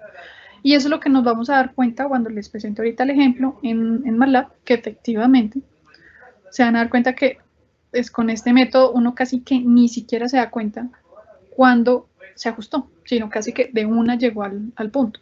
En cambio, con el otro, pues se va a notar que voy a tener un tiempo en el que va a necesitar adaptarse. ¿Listo? Entonces, con el error a priori, pues uno dice, listo. Ya con eso, ya puedo llegar a conocer todo. También me gustaría mostrarles el error a posteriori para que lo conozcan también.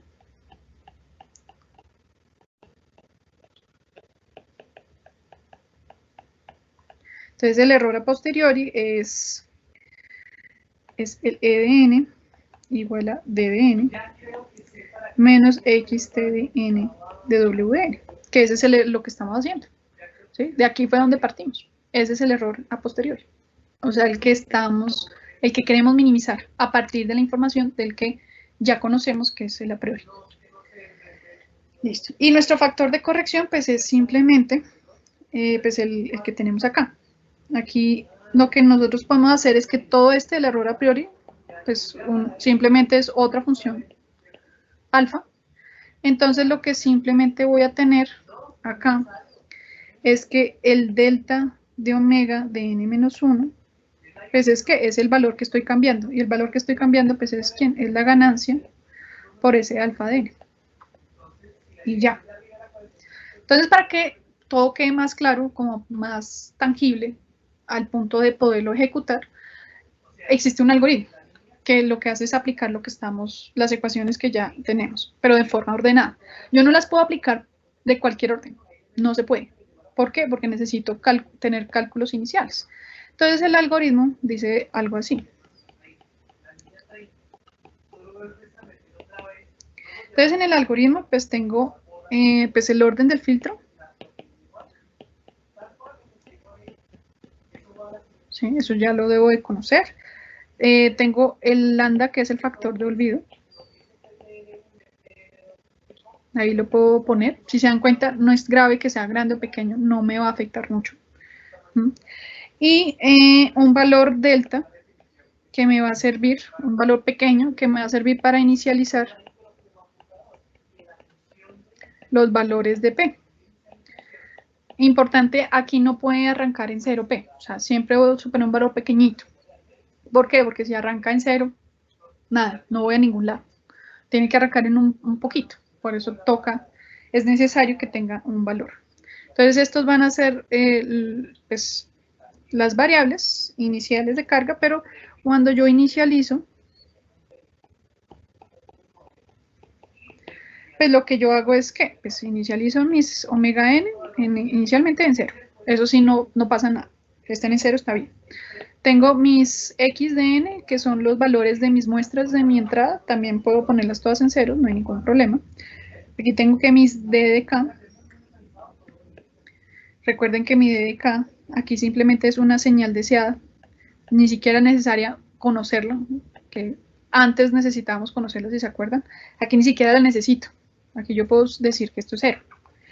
Y lo que sí necesito es que P de 0 arranque en algo decente. Entonces aquí voy a poner un delta, un valor chiquito, por un valor de una matriz de identidad. Listo. Entonces acá simplemente lo que tengo es que, para poder aplicar este algoritmo, lo primero que debo de calcular realmente es la señal deseada. ¿Sí? Recuerden que la señal deseada es la resta de los dos. ¿Sí? Ahí tengo que calcular mi error deseado. Y también pues aprovecho y calculo mi error. Entonces el error a priori, recuerden, es este señor, el alfa de n menos xt de omega n menos 1. Eso es el primer valor que yo calculo, conociendo obviamente dn. Y en este caso, pues lo siguiente que debo calcular es la ganancia en el estado n. ¿Cómo hago para calcular la ganancia en el estado n? Entonces aquí necesito un p de n menos 1, por eso necesito que no arranque en 0, porque mi ganancia depende de esa matriz. Entonces esa matriz no puede arrancar en 0, entonces p de n menos 1 por el valor de lambda, por x, perdón, por x de n, aquí teníamos un x de n, aquí sí teníamos un lambda, aquí ya metí el lambda para multiplicarlo, más un x traspuesto de n, que no me va a caber el resto de la expresión, pongámoslo acá abajo, p de n menos 1 por x de n, y a esto le hago una traspuesta. Lo bueno de esta traspuesta es que es un valor, a diferencia de cómo lo estábamos haciendo antes, la traspuesta era de una matriz. Esta traspuesta, este valor inverso es un valor de inverso de una constante. O sea, estas operaciones matriciales sacan un valor constante. ¿Listo? Por eso es que yo puedo, si se dan cuenta, pasé de una operación de invertir una matriz, que la operación de invertir una matriz es una operación bastante pesada y que puede ser singular, a simplemente hallar la inversa de este señor. Y que pues aquí se ve claramente que este p de n-1 no puede llegar a ser 0. O sea, lo ideal es que no sea 0. Por eso es que no puedo inicializarlo en 0. ¿Listo? Bueno, después de que yo calculo el g, pues entonces, ¿qué necesito hacer? Actualizar los valores. Aquí, ya con esos dos, ya puedo decir, ya podría yo llegar y calcular mis pesos, ¿cierto? Mis omega. Sin embargo, pues es interesante y es importante calcular pues el p de n siguiente. El p de n, entonces en este caso es el menos 1 por p de n menos 1 menos la ganancia que ya la calculamos arriba por x traspuesta de n por el lambda a la menos 1 por el p de n menos 1. ¿Listo? Ese valor es el p de n futuro. Ahí lo calculo para tenerlo para que en el siguiente ciclo ya lo pueda actualizar. Y ya tengo aquí pues mis w de n. Mis w de n es ¿quién? Los de n menos 1, o sea, los del ciclo anterior que ya vimos que dependían, más el alfa de n, que ya lo habíamos calculado aquí arribita, por el g de n. Si se dan cuenta, literalmente p de n no implica directamente una aplicabilidad en el ciclo. O sea, este señor yo lo podría llegar a calcular después de los pesos. Sin embargo, es importante no pasarse de largo y no calcularlos, porque esos pues, son necesarios para el siguiente ciclo. A esta ecuación, por otra parte, para que también lo tengamos claro, a esta ecuación linda y hermosa de P de N, se le conoce como la ecuación algebraica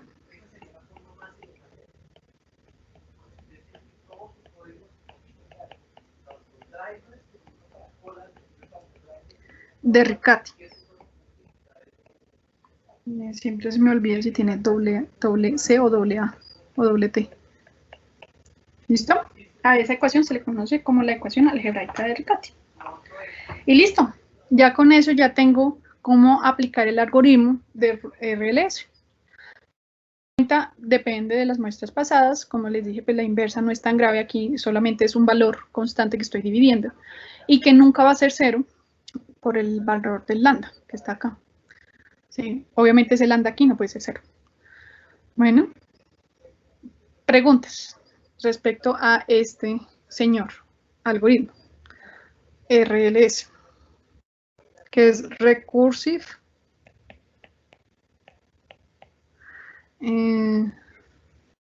Least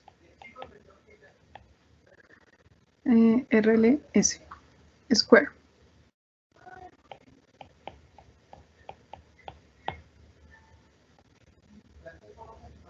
¿Listo? ¿Preguntas de ese? ¿Hasta ahí? ¿Bien?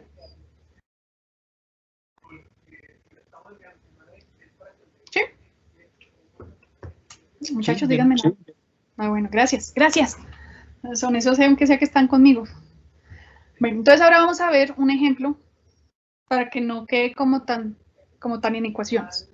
Entonces lo bueno, lo interesante es que uno simplemente aquí pues tiene herramientas en MATLAB. Entonces aquí voy a pasar a MATLAB. ¿Dónde está MATLAB? Aquí está MATLAB. Entonces aquí yo ya tengo en el escritorio, hice un par de ejemplitos. Ese ejemplo es literalmente un ejemplo de MATLAB. Ni siquiera lo tuve que hacer yo, ya existe. Entonces simplemente aquí voy a ir al escritorio. Open. Y aquí yo tengo los dos. Entonces lo primero que quiero mostrarles es el ejemplo original, que es con el link min square. Entonces Simulink tiene un bloquecito que se llama LMS. A ese bloquecito le entra una señal deseada, una señal objetivo, le entra el lambda. También yo le puedo decir que haga o no haga. Aquí está. Este es un bloquecito lo más lindo y hermoso. Aquí voy a decirle que me lo muestre completico. Aquí la idea es que está aprobado con una señal. De una vez les voy a explicar el contexto de esta aplicación. Este señor es un ruido. Imagínense que ustedes van en un avión. Ustedes saben que el ruido de la turbina es terrible. Y la idea es que el piloto quiere darles un anuncio. O bueno, quiere ponerles música realmente. Entonces, aquí lo que estamos tratando de hacer es filtrar esa información, ese ruido que está afuera. Que ese ruido, pues es un ruido en todo el espectro. Que si nosotros cogemos y lo filtramos en frecuencia, como lo hemos hecho, como un ejemplo con nuestro sensor, pues aún vamos a tener ruido en esa banda, ¿sí? Y más si es un ruido que tiene bastante nivel a ruido, o sea, señal, bueno, el ruido que su valor entre su relación señal a ruido es bastante alto. Entonces, prácticamente la señal con respecto al ruido es muy grande. Entonces, ¿cómo hacemos? Pues para hacerlo necesitamos un filtro que se adapte a la condición y que identifique en este caso y le quite el ruido que está generado en el exterior. Entonces para eso lo que tenemos acá es este señor, el LMS, en donde tenemos lo que les estaba diciendo. Aquí me entra la señal de la entrada, la señal que yo quiero. Aquí está el step size SS mu que dijimos que vamos a tener dos. Uno que va a ser lento y otro que va a ser un poco más rápido. Entonces vamos aquí a ponerlo primero lento. Aquí a la salida voy a tener el audio, que espero que ustedes vayan a escuchar. Y también voy a tener aquí una imagen que me va a ir mostrando cómo va cambiando la cosa. O sea, cómo van a ir cambiando los coeficientes. Eso es lo que me están mostrando acá. Los W, que es la notación que empleé recientemente, que son los pesos o son los valores de los coeficientes del filtro. Esperen aquí, déjenme un momentito, aquí disminuyo un poquito la ventana. Como esto es Mac, me toca a mano. Aquí simplemente lo hago así, listo. Bueno, entonces lo primero que voy a probar es que efectivamente sí escuchen. Entonces voy acá a darle reset a nuestro filtro para que no haga nada por el momento. Y voy a darle que ejecute.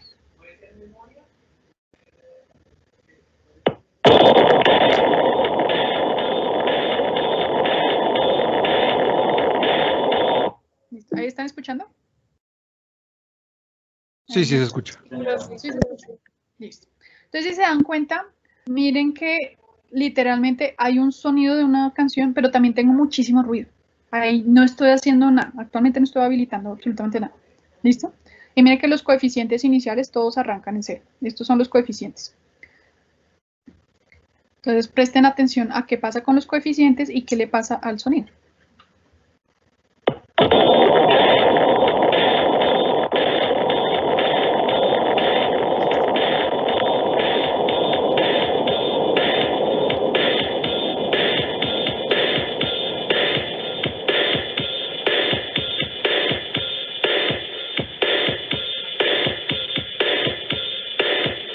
¿Sí vieron? Entonces, literalmente el filtro se adaptó a la condición de ruido y me lo quitó. O sea, me quitó el ruido que tenía. ¿Se dieron cuenta? Sí, profe. Listo, pero eso duró un tiempo. Ahora vamos a ver qué pasa si le aumento nuestro factor. Aquí toca darle reset.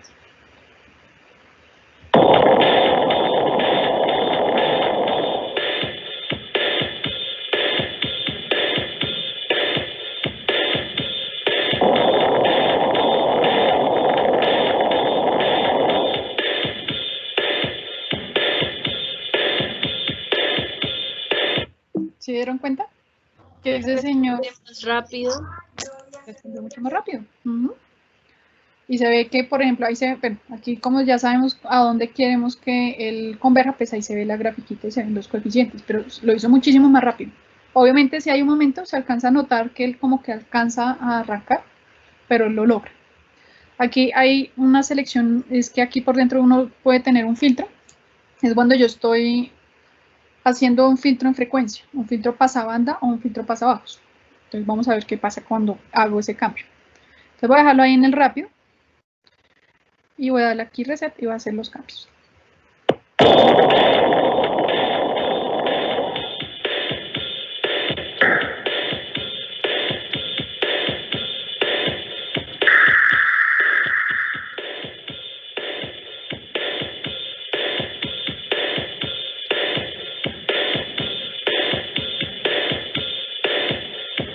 ¿Sí ven? O sea, el filtro en frecuencia lo que me hace es acentuarme la información en frecuencia. Pero no, si yo lo deshabilito, si yo deshabilito la señal de este filtro, aún así sigo escuchando ruido. Que es lo que nos pasa a veces. Que si yo tengo un filtro que solamente está enfocado en la parte de la frecuencia, pues ese señor pues no me está haciendo mucho, no me está tratando de quitar el ruido. El ruido, la única forma de eliminar, de reducir, más que eliminar, nunca voy a poder eliminarlo completamente, lamentablemente, es haciendo la reducción en tiempo, porque en frecuencia no puedo. Nosotros sabemos que el ruido usualmente es un ruido que es en todas las frecuencias, es un ruido blanco. ¿Sí? Que si yo lo que estoy haciendo es un filtro, ya sea pasabanda o pasabajo, que eso es lo que está haciendo este señor acá, este selector en la parte al lado, lo único que estoy haciendo o lo que estoy logrando es hacer una selección de esas frecuencias. Pero ahí todavía voy a tener un ruido. Ya no va a ser blanco, va a ser coloreado seguramente porque solamente lo tengo en una región del espectro, pero va a estar ahí todavía. Entonces la única forma de que yo lo quite es poniendo un filtro externo. En este caso este filtro se autosintoniza o pues busca de forma adaptativa los coeficientes para que en tiempo yo lo pueda quitar. ¿Listo? ¿Qué tal les parece? ¿Será que es útil o no? Sí, profe. Súper chévere. Listo. Entonces ya vimos cómo funciona nuestro LMS. Lo interesante es que también aquí en MATLAB existe el otro bloquecito. Entonces, el otro bloquecito, ¿do you want? Yes. No. Entonces, el otro bloquecito es este, el RLS. Entonces, aquí MATLAB también lo tiene. E igualmente también tengo mi señal aquí de mis coeficientes. Se van a dar cuenta pues que tienen la misma forma porque es el mismo ejemplo. Sin embargo, pues dependiendo del ejemplo, obviamente él va a encontrar los coeficientes correspondientes. Aquí yo me acuerdo haber visto la ventana. Aquí está. ¿Listo? Aquí, fíjense que él solamente me pide la información de, en este caso, la información de lo que yo quiero, la información deseada, y este es la información de mi ruido, que es la información de la información de la canción más el ruido externo. ¿Sí? Eso es lo único que me pide. ¿Por qué? Porque el resto lo calcula solo. Aquí si yo ingreso a este bloque, hay unas cosas que ya las pone por default. Sí, aquí por default. Entonces, ¿qué hay por default? El atributo del lambda. Miren que aquí yo puedo ponerle un lambda. Ese yo lo puedo forzar en el blocker. De por sí actualmente me estoy yendo al máximo valor del lambda. Aquí está. El forgetting factor, el factor de olvido. Ahí está, el mismo nombre y todo.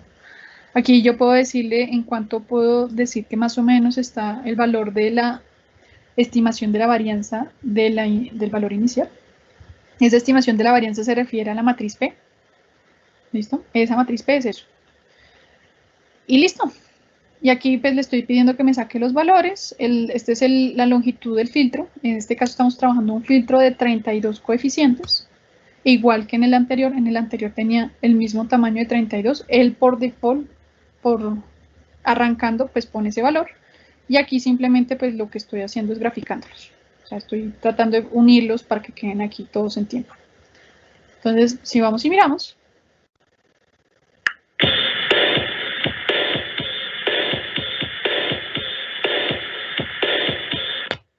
¿Cuánto demoró? Fue casi instantáneo, ¿no? Sí, fue casi instantáneo. Y des en cuenta que él no conocía absolutamente nada. O sea, lo único que tenía son las muestras y ya. Y son las muestras presentes, no dependía de nadie más. Y eso fue casi que instantáneo. Entonces, una de las ventajas que si yo voy a comparar entre el algoritmo de RLS y el LMS es que este señor es mucho más rápido. ¿Sí? Y una de las que sea más rápido es por el hecho de lo que estamos hablando, de que esa ganancia dada por el vector de las ganancias de Kalman, pues está casi que enfocada en cada uno de los valores, porque es un vector que cada uno puede ser diferente y que depende de las condiciones previas. ¿Sí ven? Entonces casi que de una tiene la posibilidad de decirle baje lo más rápido posible en esta condición, por ejemplo, o en este coeficiente y llega al valor correspondiente. Por eso es que es mucho más rápido. Lo mismo aquí si yo le cambio el filtro, aquí seguramente también voy a ver, casi que instantáneo.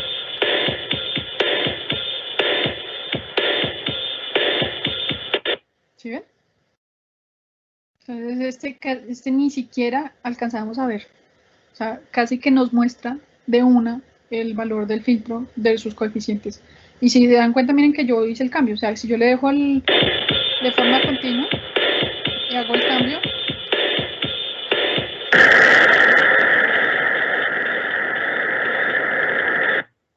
ahí tuvo un problema.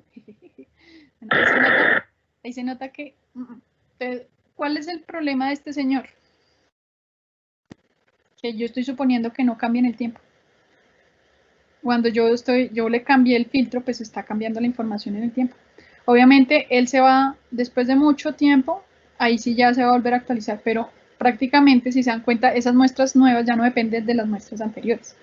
Entonces por eso es que tengo ahí ruido. Y los coeficientes me dejan pasar información de ruido todavía.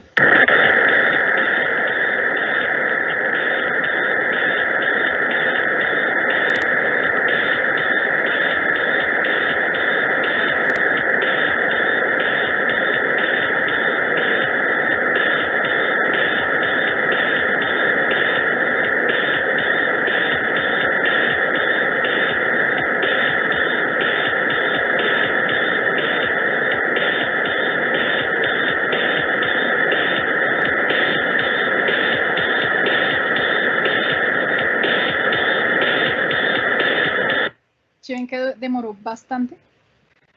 ¿Por qué creen que demoró tanto? ¿Qué podría yo hacer para hacer que la cuestión no demore tanto? ¿Qué puedo ajustar?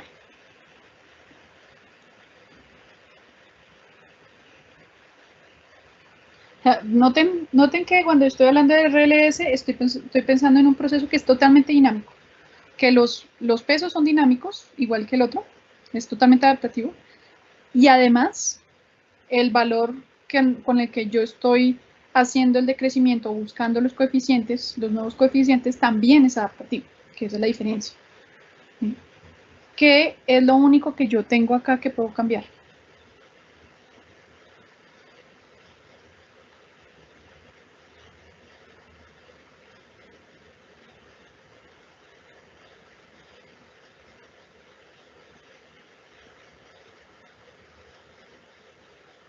Muchachos.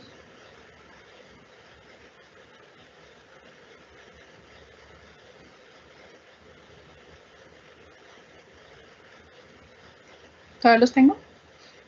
¿Todavía están conmigo? Por Sí, supuesto. sí, sí, sí.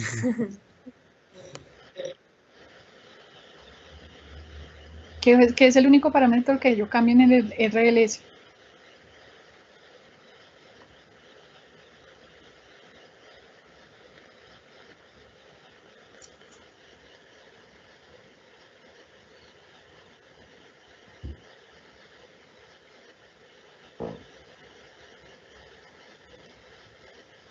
Vamos a ver.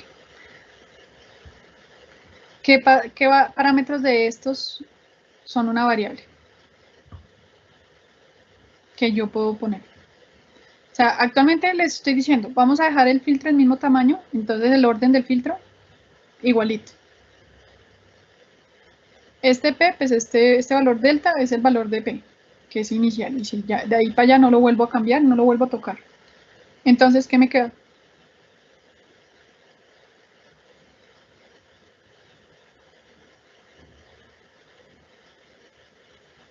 Ese factor olvido.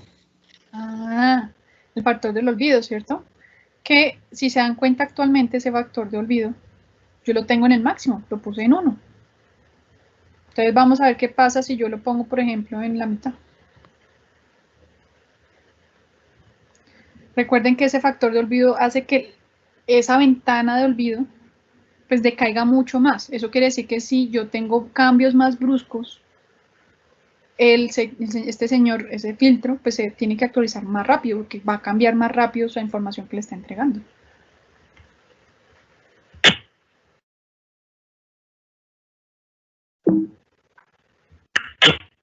Ouch. Y ahora, ¿por qué no me reproduce continuo?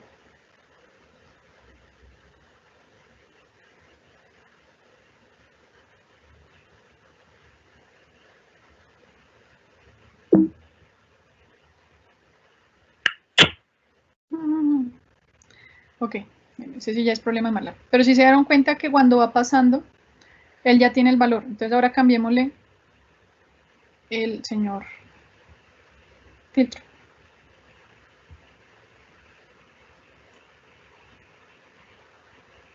Si no me hace quedar más MATLAB. ¿Ven que es casi instantáneo? Hay un problema ahí con ese valor. Debe ser que algo lo está forzando además. Acá adentro. El problema debe estar dentro del bloque. Single lambda, sí, aquí debería ser el valor, que es lambda.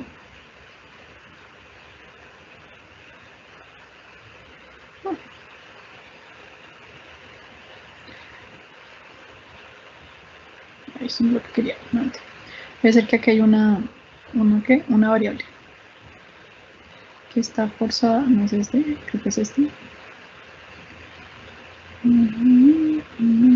Lambda, constant. Lambda. Okay, ahí tenemos un problema, creo que ese problema es del modelo de acá. Realmente si uno estuviera usando aquí este señor, aquí yo le debería poner el valor de una vez del correspondiente valor que estoy cambiando. O sea que este valor que aparece aquí como el forgetting factor no está conectado. Hay algo más que está mal. Vamos a poner aquí lambda.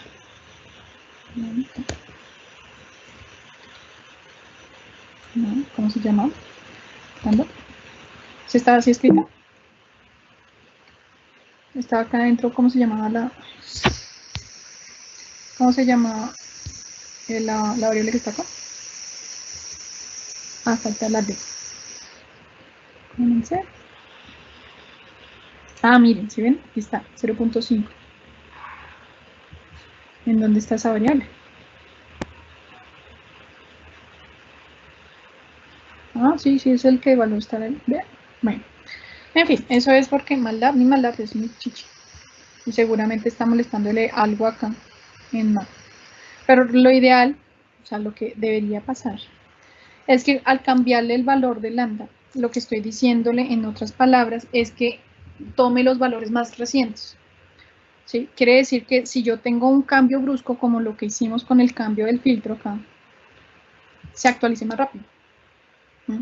Si se dieron cuenta, la cuestión es cuando ustedes tienen un filtro LMS, pues cuando yo le cambié el filtro, pues él lo hizo que casi con el mismo tiempo, que le daba lo mismo arrancar con ese filtro o pues en el momento en el que cambiara, pues le iba a durar el mismo tiempo en actualizarse entre filtro y filtro. Entonces, eso es una de las ventajas del LMS, que siempre es constante. Entonces uno dice, pues si hay un cambio brusco, pues él lo va a detectar instantáneamente. En el caso del RLS, pues toca jugar con ese valor del forgetting value. La cuestión es que no quede demasiado sensible. ¿Por qué? Porque si es demasiado sensible a los cambios, puede ser que se actualice, pero puede ser que se actualice para mal. Es decir, que yo pierda el filtro que yo ya tenía. Que cualquier cosita, como que una perturbación que no necesariamente siempre es constante en nuestro ruido, que puede ocurrir. Yo qué sé, que se choque, bueno, en este caso del avión, por ejemplo, algo negativamente, pues por ejemplo, un ave, que de repente, ¡pum!, pasó un ave y se chocó. Eso es un ruido adicional que no necesariamente es parte del ruido que estamos acostumbrados.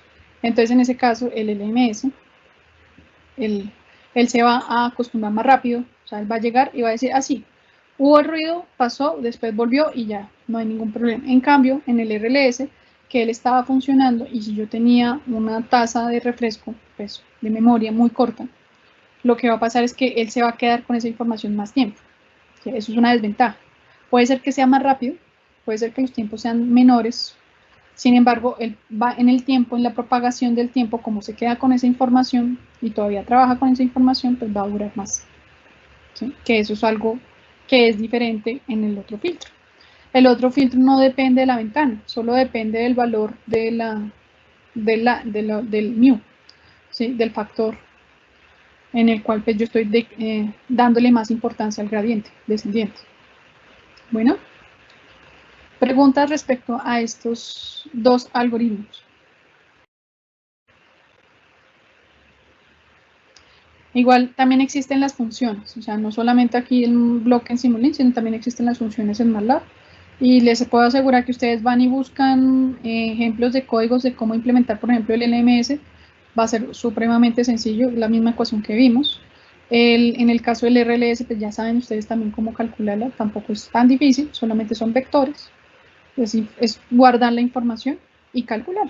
Tampoco es que sea algo tan difícil.